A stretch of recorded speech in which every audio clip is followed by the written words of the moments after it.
μας βλέπετε, ο αγαπητός φίλος ο Μανώλης ο Δαμιανάκης που μας φιλοξενεί, τον ευχαριστούμε γι' αυτό, καθημερινά προσφέρει τις υπηρεσίες του σε ένα επάγγελμα το οποίο διατηρείται ενώ σπανίζει, όπως και πολλά άλλα παλιά επαγγέλματα, το διατηρεί και είναι ένας από τους λίγους στην Κρήτη που συνεχίζει το ράψιμο της παραδοσιακής κοιλώτας, αλλά και άλλων ειδών της κρητικής ενδυμασίας, της ανδρικής κρητικής ενδυμασίας, της κρητικής φορεσιάς.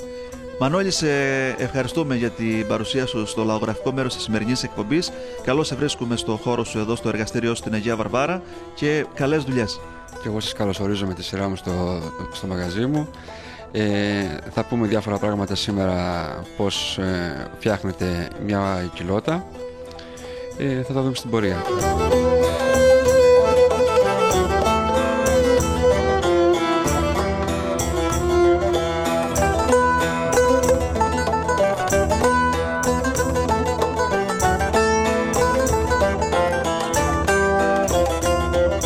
Στη διάρκεια της προβολής της δουλειάς σου εδώ στο εργαστήριό σου στην Αγία Βαρβάρα, θα θέλαμε να δούμε όσο το δυνατόν περισσότερα βήματα για τη δημιουργία, για το ράψιμο μιας κοιλώτας, αλλά και άλλων ειδών που είναι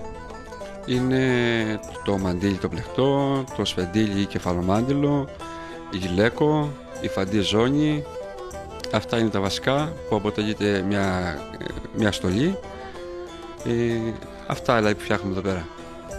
Έχεις περιοριστεί στη δημιουργία, στο ράψιμο της ανδρικής κρητικής ενδυμασίας. Ναι, αποκλειστικά στην ανδρική στολή φτιάχνουμε εδώ πέρα, κοιλώτα κυρίως, γυλαίκο και αυτά που είπαμε προηγούμενα, σφεντίλι, κεφαλομάντιλο, πλεκτό μαντίλι και η φαντή ζώνη.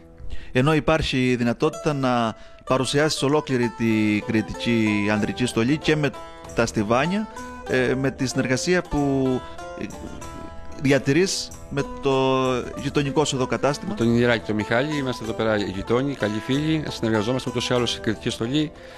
Χωρίς στιβάνι δεν φοριέται. Άρα οπότε είναι απαραίτητο το στιβάνι για να φορεθεί η κρητική στολή. Αλληλένετε η υπηρεσία σας. Πάνε μαζί αυτά, πάνε μαζί. Αλλιώς δεν γίνεται. Ούτε εγώ μπορώ να κάνω στολή χωρίς στιβάνι, ή και να βάλει τη στολή δεν μπορεί να βάλει τα στιβάνια σχέτα. Υπάρχουν παραγγελίες και από μακρινούς ομογενείς που εκεί στέλνετε τα υποδήματα μαζί με την ενδυμασία του κρητικού. Ναι, παραγγελίες, δόξα τω Θεώ, υπάρχουν από όλη την Ευρώπη και από όλο τον κόσμο, θα έλεγα. Με Αυστραλία έχω στείλει, Αμερική έχω στείλει. Υπάρχει ενδιαφέρον, ειδικά η κριτική που είναι εκτός Κρήτης, έχω καταλάβει, τουλάχιστον αυτό έχω νιώσει, ότι είναι 2 φορές πιο κριτική από εμάς. Θέλουν να τονίζουν την παράδοσή τους.